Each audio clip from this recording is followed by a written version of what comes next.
Quanto menor seu desvio padrão, mais próximo a gente está da média. E aí é o que o Matheus está dizendo, que é a curva de Gauss. Você sabe o que é a curva de Gauss? Aí a gente não pode entregar, dosar no laboratório exatamente para 30. Por quê?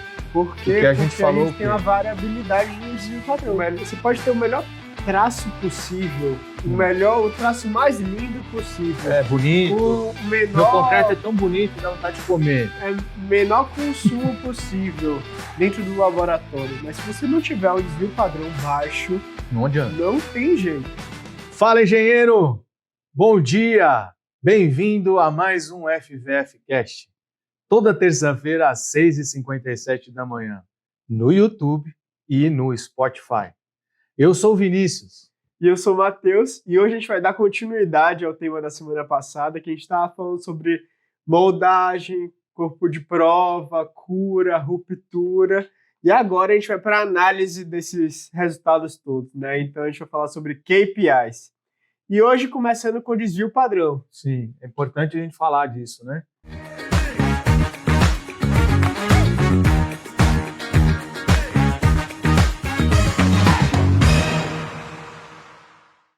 Então, retomando o nosso tema, que a gente anunciou aqui, como bem disse o Matheus, né, nós fizemos uma abordagem grande aí com relação a forma de moldar, como fazer, armazenar, ruptura, demos algumas dicas e tal, espero que tenha sido proveitosa para vocês. Hoje nós vamos entrar mais profundamente dentro do que é controle estatístico, não é isso, Matheus? Finalizar os dados. Análise de dados. Então, assim, se a gente percorrer toda a nossa trajetória, aí, desde o episódio 1 até agora, que é o 12... Que vale a pena você assistir desde o 01 lá. Desde o 01. A gente tem uma trajetória que vem dando uma continuidade. E a gente chega hoje na análise de dados colhidos com os resultados de campo. Então, toda aquela trajetória nossa, desde a escolha do MCC, do material, como fazer, os estudos, as curvas, aplicação dela na prática, carregamento, todos os controles operacionais, dicas da parte operacional, dicas comerciais, que a gente não se aprofundou muito, porque já dissemos que não é nossa área, mas a gente já tem convidados aqui, já fizemos uma entrevista com agora vamos ter uma entrevista com uma outra pessoa da operação, que vai poder debater com a gente para vocês terem mais conhecimento. E agora a gente vai falar de controle estatístico. Falar de controle estatístico a gente tem que citar pelo menos as normas básicas e premissas para que você tenha um direcionamento. E aí, o que a gente vai falar aqui não foi da nossa cabeça, não foi a gente que inventou, mas a gente nós somos totalmente concordantes com o que está escrito, porque é uma prática que nos ajuda a melhorar os nossos indicadores com essas análises, né? É isso, Matheus? Ali é um resumo sobre tudo que todo mundo já aplica no mercado. Perfeito. E estudou sobre isso. Exatamente. Né? E o que a gente vai falar não é detalhamento da norma, a gente vai dar flashes aqui para você depois, se você não as tem, não as possui, adquiram a sua norma para você entrar no detalhe, porque não é para o nosso negócio aqui detalhar a norma, mas a gente vai direcionar você. Então é importante a gente dizer que hoje, basicamente, nós vamos falar dos temas e nós vamos envolver 4 normas básicas. Sim. São muitas outras normas que um concreteiro precisa ter, mas nós vamos falar de 4 principais que envolve essa nosso bate-papo hoje. Sim. Sobre estatística. Sim, né? Nós vamos falar da 12655, né, a NBR 12655, que fala de concreto de cimento Portland, preparo, controle, recebimento e aceitação. Nós vamos falar da 7212, que é a norma mais próxima, que é o concreteiro, como eu diria, se fosse a sua Bíblia, você tem que carregá-la debaixo do braço, e não é só carregar, tem que ler e tem que fazer o que está escrito, como na Bíblia. Ter todas impressas com você. Como uma Bíblia, você também deve praticar, não só ler. E ela fala do quê? Execução de concreto dosado em central. Nós temos, qual outra mais, Matheus? Nós temos a 5738, né? Que fala de concreto, procedimento para moldagem e cura de corpo de prova, ou seja, nós já falamos disso no último episódio.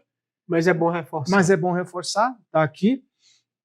E a 5739, que também já falamos, não dela, mas dos processos que nós falamos no último episódio, fala a versa sobre ela, que é concreto também, ensaios de compressão de corpos de prova cilíndrico. Então, basicamente, a gente vai concentrar nessas normas a nosso bate-papo de hoje. É isso, Matheus? Você cumprindo com essas normas, aí você já está meio caminho andado para estar discutindo aqui com a gente hoje. Você tendo essas normas como premissas, que são premissas básicas, como eu disse no começo, anteriormente, é o mínimo para você começar a poder ter critérios para fazer uma análise estatística, fazer o seu controle, como moldar, como romper a cura, que são temas que a gente falou no episódio anterior. Né? Exatamente. Então é isso. Entrando agora no desvio padrão, no detalhe. Isso aí. 12655 é a primeira de todas, né? Que a gente vai falar sobre desvio padrão na raiz lá, né? Aquele valor que o calculista vai estar utilizando lá no começo. O calculista quando faz o cálculo da estrutura. Exatamente. Né? Então, o projetista faz um cálculo, ele vai usar um desvio padrão para referência de concreto, além dos coeficientes de segurança. Exatamente. E aí a norma ela divide em 3 tópicos, que seria a condição de preparo A, condição de preparo B e a C. Sim, mas antes a gente tem que falar do conceito. Né? Então nós temos aí as 3 condições, A, B e C, que você destrincha aí, mas a gente precisa entender qual é o conceito. O que é desvio padrão? O desvio padrão, eu vou falar de forma genérica. O desvio padrão, ele é o quê? Tudo que a gente, de uma linha de produção, para que fique claro para quem ainda tem ainda não tem entendido o que significa desvio padrão. Depois eu vou entrar no concreto. Quando a gente vai para uma fábrica automobilística, tá? É um exemplo clássico. E essa fábrica automobilística faz N tipos de veículos. E algumas montadoras, mesmo a mesma montadora, ela tem diversos tipos de veículos, desde menos opcionais a mais opcionais, mais luxuosos. Então, ela te dá uma garantia. Então, o que essa garantia diz? Tem veículos que têm garantia de 1 ano. Tem veículos que têm garantia de 2 anos. E tem veículos que têm garantia de 6 até 7 anos. Por que a diferença de uma garantia de 1 para uma de 7? É quando a gente fala de desvio padrão. Quem te dá a garantia de 7 anos é porque tem o seu controle muito bem feito dentro da sua produção automobilística. Porque dá 7 anos de garantia num veículo por uso, né, não por manuseio.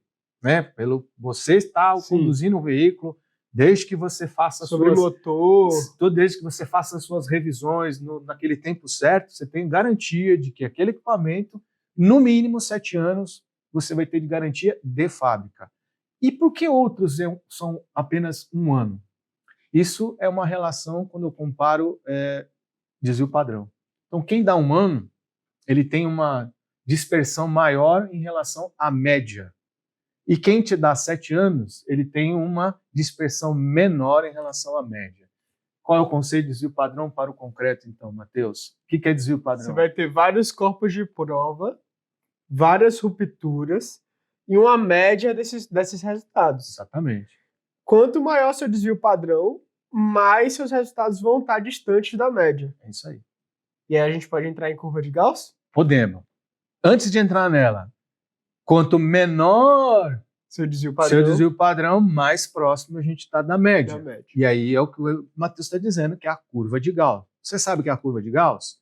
A gente vai colocar depois a imagem aqui para que você entenda o que é a curva de Gauss. É estatística pura, né? Ou seja, praticamente 70% dos resultados precisam estar dentro da média para você ter um bom desvio padrão.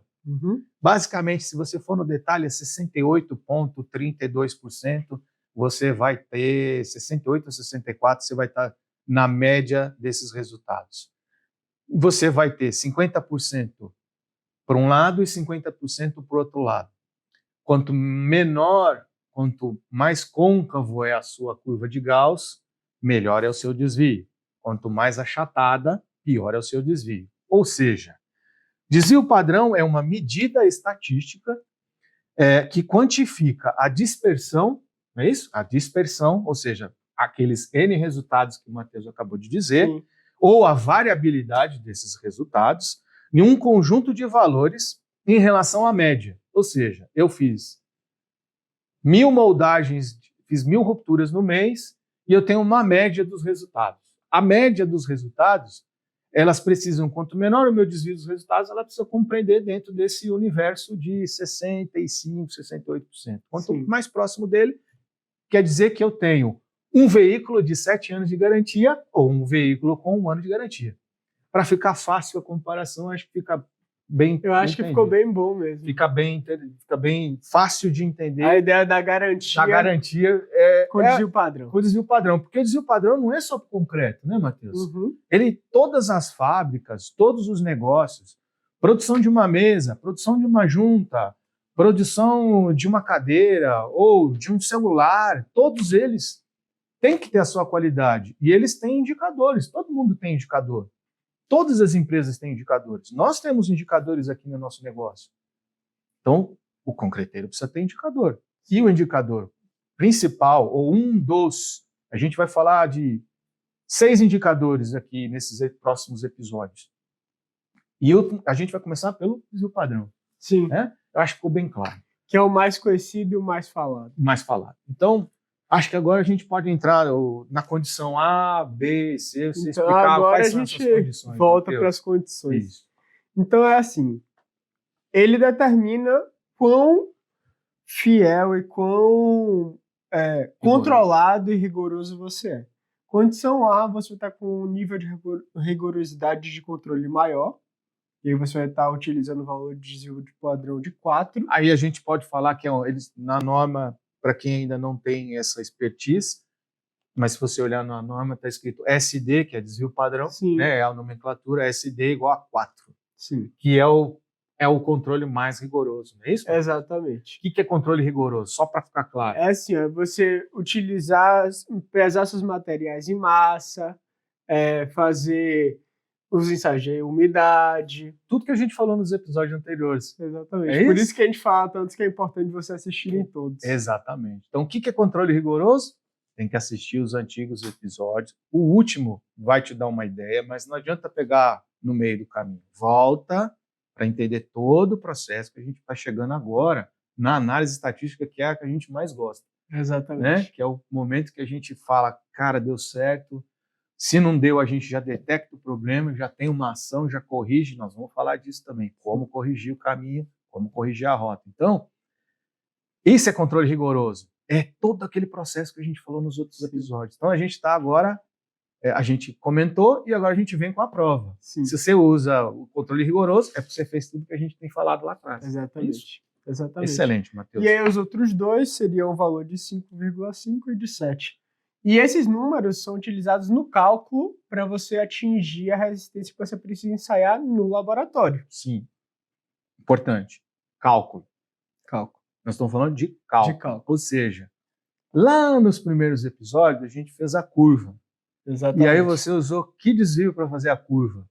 Você usou o desvio de 4. 4. Por quê? Porque você tem um controle rigoroso. Exatamente. É disso que a gente está falando aqui, tá, pessoal? Para a gente poder separar desvio padrão do que a gente vai falar daqui para frente. Exatamente. Dentro desses outros das duas classes de desvio que você falou, Matheus, sim. Condição B, que o SD é 5,5 MPa e condição C, que o SD é 7 MPa, fala brevemente, como a gente falou, o que caracteriza essas duas outras condições, para o nosso ouvinte, o nosso colega poder ficar entender. Então, a condição B é aquele canteiro de obra. No canteiro de obra. Que tem menos rigor. Menos rigor, não tem aquele ensaio de umidade tão bem feito, aquela calibração das balanças em dia.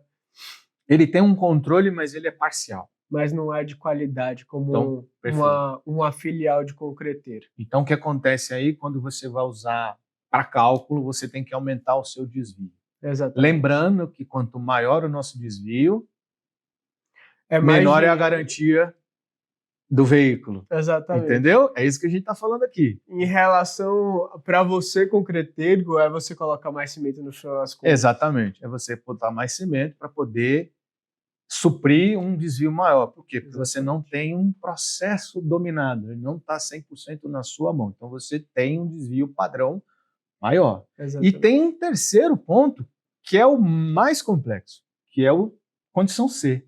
Nós estamos falando de 7 MPAs. Só que não é só isso, né? Nós vamos falar ainda, não é só isso, mas é para que você entenda. E aí o 7 MPA, o que fala? Você ali no canteiro de obra e não tem nem balança, né? Você está fazendo tudo de forma volumétrica. Aí, vamos lá.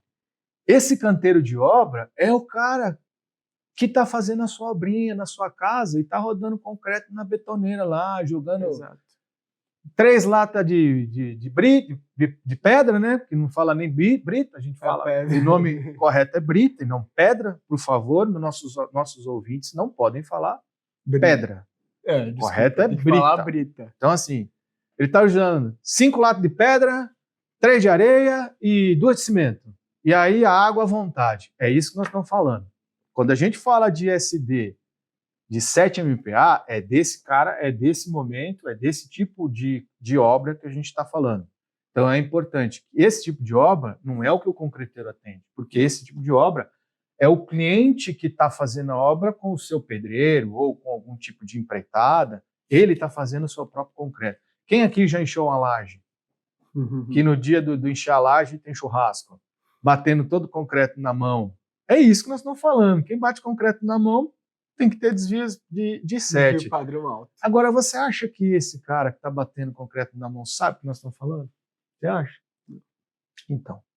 Mas está construindo a sua casa. Então, o fator de segurança é extremamente elevado. E o objetivo do nosso podcast aqui é levar o conhecimento até para todos, a essa pessoa, a esse cara que está ouvindo a gente, que fala, caramba, eu fiz minha casa assim, era 4 latas de pedra, 3 de areia, 2 de cimento.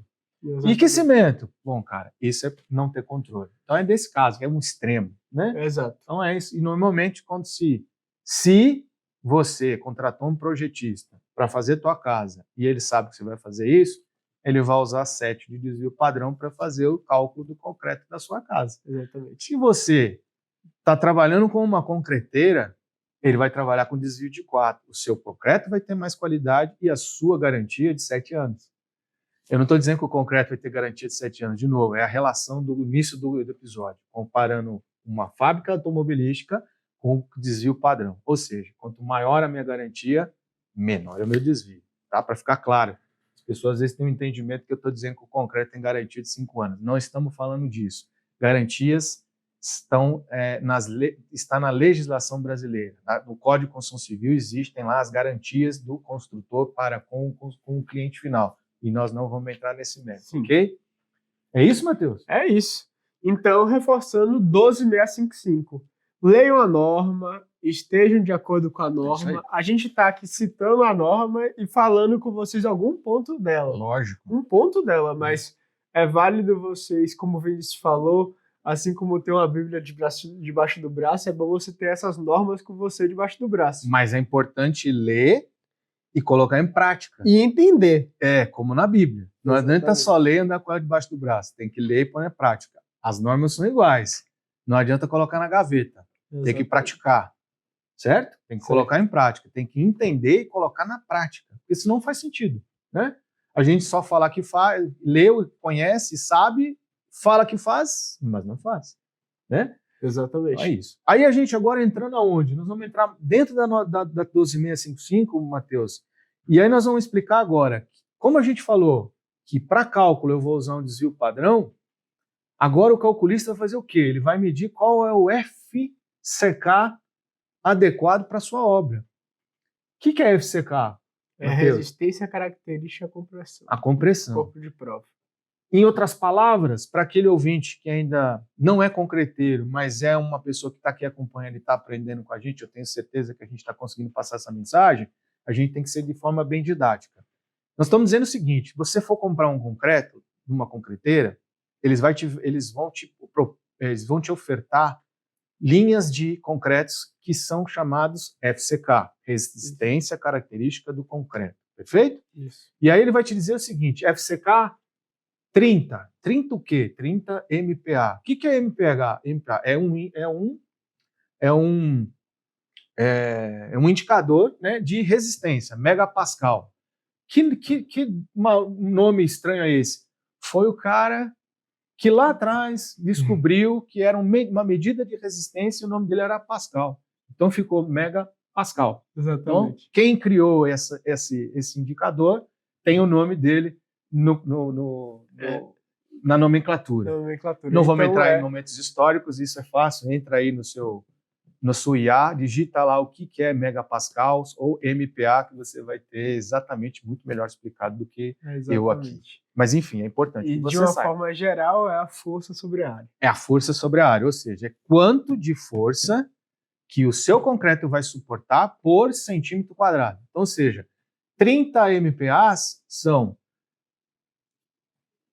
30 MPas por metro quadrado, não, ou 300 quilogramas força por centímetro quadrado, ou seja, a cada centímetro quadrado o seu concreto vai suportar 300 quilogramas força de esforço. Sim. Que tipo de esforço? Lembra, concreto, o esforço é a compressão, não é a tração.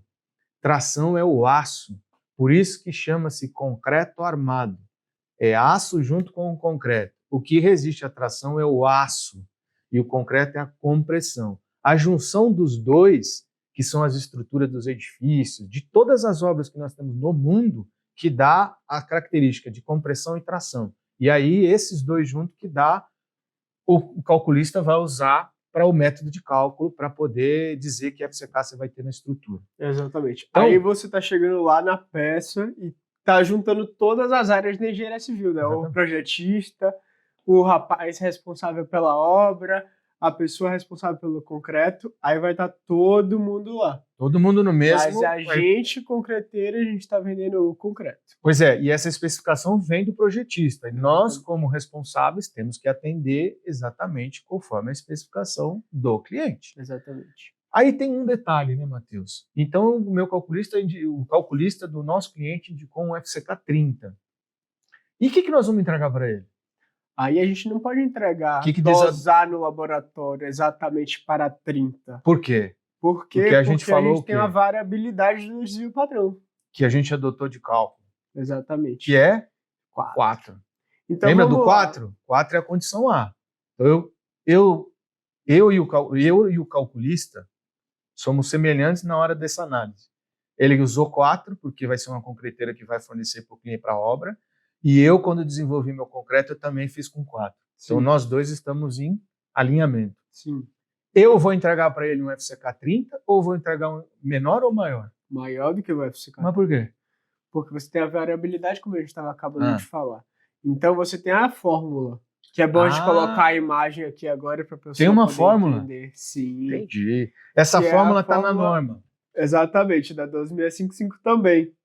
Que é a fórmula do FCM, que é a resistência do FCK mais 1,65, que aí a gente vai voltar para a curva de Gauss, aí, que é o valor de 1,65, ele é 5% ali da curva de Gauss. Exatamente. A gente garante que a resistência esteja acima disso. Dentro daquele meio que a gente comentou, que é quase 70% dos resultados, entendeu? Exatamente. Parece complexo, mas se você não entendeu, volta para escutar de novo.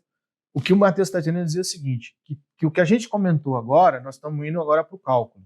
Então, a fórmula é FCM igual a FCK, ou seja, 30, ok? Vamos fazer junto aqui, mais 1,65, que é da onde? Da curva de Gauss, que vocês viram aqui anteriormente na tela, que mostra para vocês de onde vem esse número, vezes o desvio padrão. Que se você selecionar como 4, seu valor final do 30 vai ficar 36,6. Exatamente. Então, qual é o concreto que a gente deve entregar para esse cliente que comprou o FCK 30? 36,6. 36,6 para cálculo. Entendeu? E é dessa forma que o projetista faz análise da sua estrutura. Exatamente. É dessa forma que nós, como concreteiro, ou você como concreteiro, nós não somos concreteiros, perdão.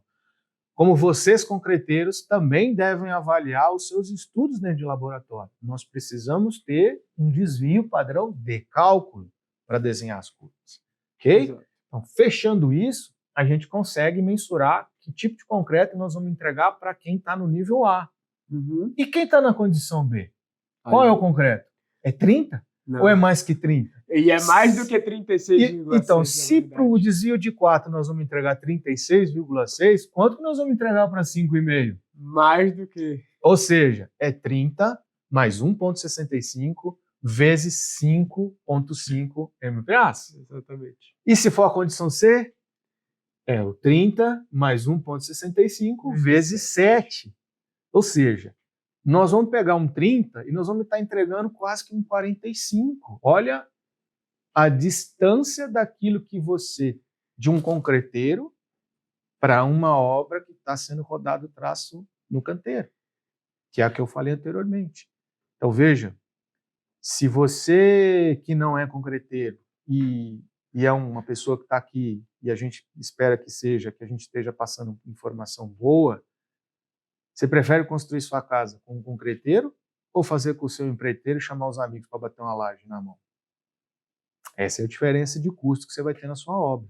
Um desvio padrão de 4 ou um desvio padrão de 7? Essa é a grande correlação. Por isso que é importante o entendimento da norma, né? E é por isso que eu acho que vale muito reforçar a importância de você ter a menor variabilidade na sua concreteira. Agora falando com o concreteiro. Claro.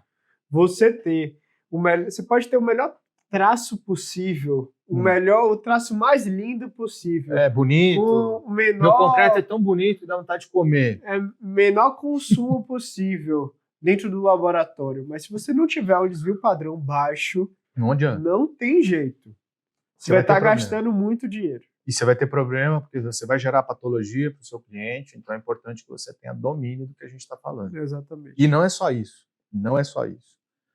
Bom, então a gente falou aqui da parte de cálculo, e a gente vai continuar falando da parte de cálculo. Lembra que nós não somos projetistas, a gente só está mencionando porque existe a relação e ela deve ser respeitada. Quando a gente vai falar, continuando falando de desvio padrão, e a gente está aqui, né, discutindo os cálculos. Ainda dentro do desvio padrão, a gente tem a determinação do desvio padrão. Então a gente falou o que é desvio padrão, a gente está explicando os valores a serem adotados para cálculo, e a gente está explicando a fórmula, e agora a gente tem que falar um pouquinho de como que a gente vai captar e ver essas informações diante das resistências que a gente está falando. A gente precisa de quanto para fazer um estatístico? Como é que é isso? Isso é um Mateus? ponto O que a gente importante. precisa? Um corpo de prova é possível a gente fazer um estatístico? Você precisa no mínimo de 20 corpos de prova para um mês. 20 rupturas. Né? Nós precisamos de 20 rupturas. Então, na verdade, 40 corpos de prova. 40, né? Nós precisamos de 20 resultados consecutivos. Exatamente. Não é isso? No mínimo, no intervalo não superior a 30 dias. Exatamente. Está claro para vocês? Ou seja, minha concreteira é pequena. Você tem que ter, no mínimo, para fazer um controle estatístico, de 20 resultados no intervalo máximo de 30 dias. Exatamente. Não pode passar. Você não tem como fazer um controle estatístico. Você vai ter um número furado. Então, não me parece 20 um número exagerado, né? Pelo contrário, é muito fácil. Eu até diria para você que é impossível fazer só 20. Para quem quer controle, para quem quer ter desempenho e competitividade, isso aí tem que ser no dia, não é no mês. Tem que ser, no mínimo, a cada 2 dias, dependendo do seu tamanho. Vocês precisam ter amostragem para poder ter um controle estatístico. Sim. Então, premissas básicas. E o que a gente está falando está escrito aonde? Nas normas. Nas normas. Especificamente, a 12655 fala exatamente o que a gente está dizendo aqui agora. Ok? Então, é importante. Nós precisamos do quê? 20 amostragens num intervalo máximo de 30 dias, não é isso? Exatamente. Perfeito. Não superior, né? O máximo. Então não pode passar de 30 dias. Exatamente. Ainda assim, a gente tem o quê?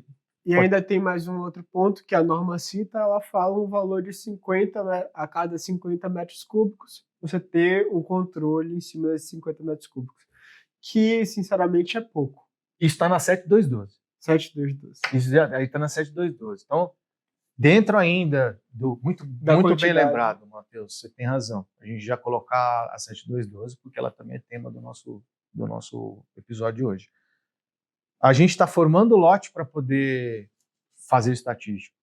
E aí, como eu disse que 20 é pouco, vem a outra norma, que junto com a 12.655, que é a 7212, que é a sua norma com critério, ela diz que você tem que coletar uma amostra a cada 50 metros cúbicos na sua produção. Não é no cliente, é da sua produção. Isso é o mínimo. Então, veja bem, eu vou produzir hoje 500 metros cúbicos. Se eu tenho que tirar uma amostragem a cada 50 metros, eu vou ter 10 amostragens num dia, aleatoriamente, certo? Isso é controle estatístico. Agora, Matheus, a cada 50 metros cúbicos, você acha que é um número difícil?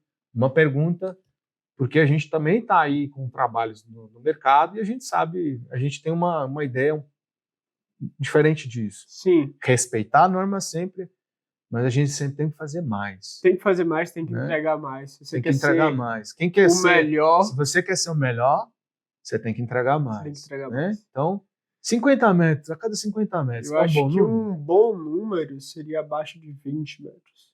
Sim. Aí eu preciso de uma estrutura. Mas um número assim que seja razoável. A média, 25 a 30 metros, já é um bom número. Sim. Se a gente puder fazer a cada 30, a gente sai de 10 e já vai para quanto? De 500. Nós já vamos para quase 18, 20, quase 18 amostragens, é isso? É por aí. Isso, então nós estamos falando de 18 amostragens. A gente aumentou bastante, consideravelmente, o nosso controle. Então veja, se eu disse, a norma diz que eu preciso no mínimo de 20 resultados para fazer um lote, em uma concretagem de 500 metros, você quase já fez o lote. É disso que a gente está falando. É, exatamente. É disso que a gente está falando, entendeu? Então, assim, quanto maior o seu controle, mais rápido você vai ter e mais facilidade de poder enxergar o seu controle estatístico. Então, é muito importante você, concreteiro, ter esse entendimento. Sim. Isso, gente, a maioria das empresas, infelizmente, eu posso falar que 99 é muito. Eu acho que 90%. Exagero, 99. Eu acho que 85 a 90% das empresas consideram que o controle estatístico é custo. É uma pena. Porque a gente já falou em outros episódios que problemas se resolvem dentro de casa. Os de fora de casa é mercado. E a gente tem que atuar da melhor forma possível. Mas dentro de casa é a maior chance, é a maior possibilidade de você realmente ser competitivo, ser produtivo e ter bom desempenho para poder trazer lucratividade para o seu negócio. O que eu quero dizer é que, se você controlar bem o desvio padrão, tiver amostragem e souber e dominar esse número, com certeza você vai ser mais competitivo, porque o seu concreto vai ter um custo menor, com mais qualidade, e o seu comercial tem poder de briga no mercado, quando eu falo de preço. Não só preço. De lucro. Não só preço. Margem, como diz o Matheus, e qualidade. Confiabilidade com o cliente. Né? Lembra que quanto menor desvios, você está entregando um carro com garantia de 7 anos. É disso que a gente está falando, e não de 1 ano.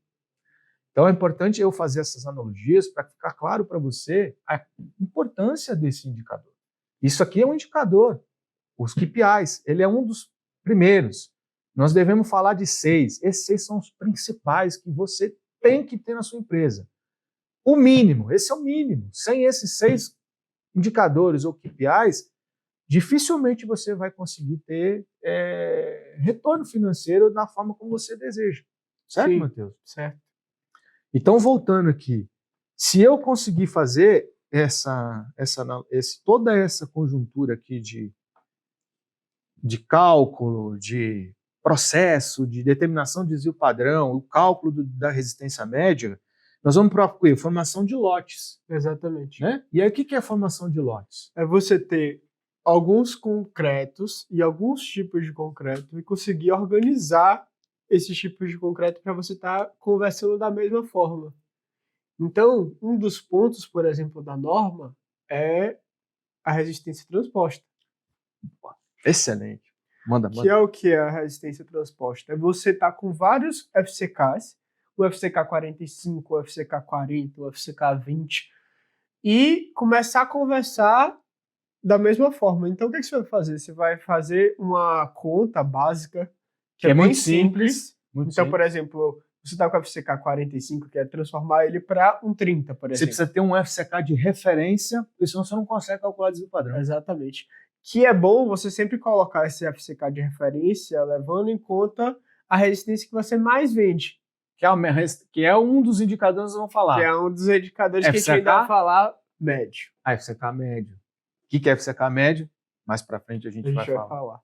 Mas então, voltando. Se você está com 45, para ele você transformar ele para um 30, você vai tirar 15 MPa. Assim como o 20, para você transformar ele para 30, você vai somar 10 MPa. Sim. Então você vai estar fazendo um lote, criando o formato de lote. Formação de lote, que é o que a gente está falando. Para você poder estar trabalhando e entender qual é a sua situação em relação ao desvio padrão total. Em outras palavras, eu não posso comparar banana com maçã. Eu não posso plantar semente de banana e esperar colher maçã. Ou plantar maçã e achar que vou colher uva. É possível? Não. Não é possível. É possível fazer um estatístico de FCK 40, 45, 30, 35 se eu não tenho um FCK de referência? É impossível. Aí você está criando um desvio padrão maior ainda. Maior ainda. Ou seja, o que você deve fazer? Se o meu FCK 45, a gente calculou e aí na ruptura ele deu 50, quando eu jogo ele para transposta, como o Matheus falou, 30, quanto que ele passou do FCK dele? 45 deu 50, passou 5. Quando eu jogo ele para 30, ele deu quanto? 35. Quando ele é 30 e eu jogo ele para 30, ele já está naquela linha da referência. Ele deu 32. Eu jogo ele para cá, ele continua como 32. Percebe que agora todo mundo é 30? Então eu tenho uma coluna de vários FCKs, várias resistências, eu tenho uma referência 30 e eu tenho a outra coluna que são todas referências baseadas no FCK 30. Aí aqui eu faço desvio padrão. Aí eu estou comparando o quê? Plantei banana, vou colher banana. Plantei maçã, vou colher maçã. Ficou claro? Está bem didático isso. Então está muito fácil de entender. Aí sim eu tenho a formação de lote. Exatamente. Não é isso?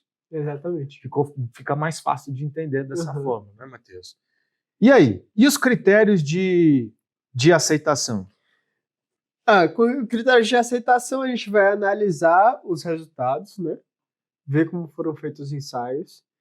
Se você tem, por exemplo, corpo de prova com, eu posso falar, uma falha de moldagem, você não vai aceitar ele para colocar ele no seu lote das rupturas. Claro.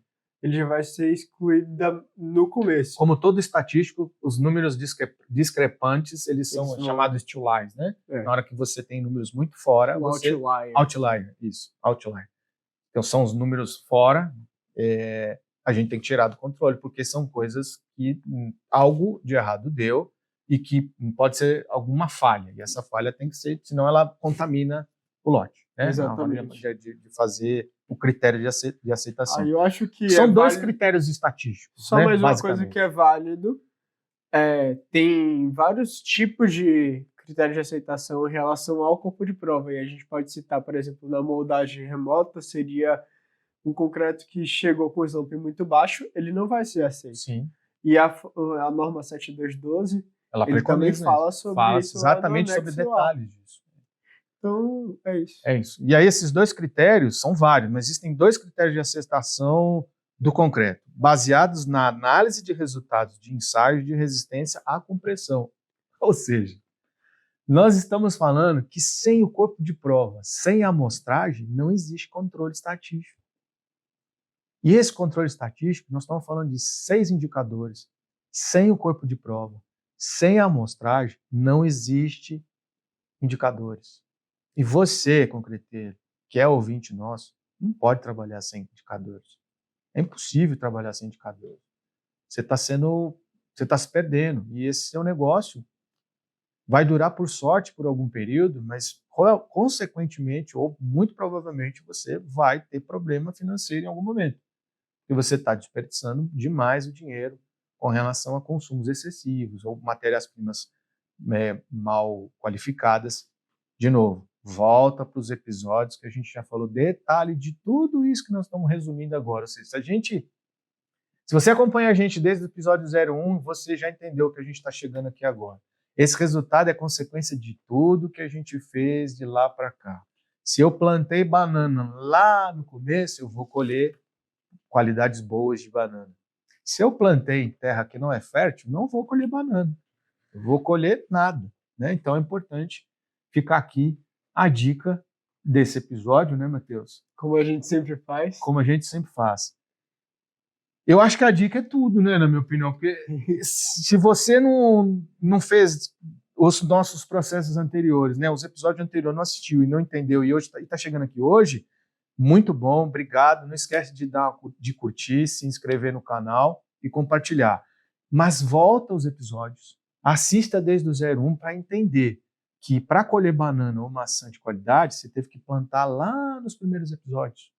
A gente faz essa analogia para ficar bem didático para você. Sim. E eu acho que da minha parte, a dica é controle tecnológico não é gasto, não é custo. É investimento. Não é custo. Não é custo, é investimento. Você vai conseguir controlar a sua concreteira e entregar o que você está prometendo e saber com certeza se você está entregando aquilo e se você não está entregando a mais também, sem necessidade. Isso aí. Eu concordo, acho que é isso mesmo, Matheus, que a gente, para nós é impossível ter uma concreteira sem controle estatístico, sem indicadores, e a gente está falando só da área de qualidade. A concreteira precisa de indicadores na operação, no comercial, no financeiro, no faturamento. Uma empresa sem indicadores não consegue ser gerida. Ela tem dificuldades de se manter no mercado. Então, a dica de hoje, como de todos os episódios, sem controle, você não mede. Sem medir, você não opera. E se operar, opera errado. Isso não vai durar muito tempo. Tem fim. Entendido? É isso, Matheus? É isso. Pessoal, por hoje é isso. Muito obrigado. Eu já estava com saudade, como eu sempre digo, de estar aqui com você toda terça-feira, às 6h57. Não esquece. Semana que vem tem mais. Obrigado, pessoal. Valeu, pessoal. Bom dia, engenheiro. Valeu, Matheus. Valeu, Vinícius.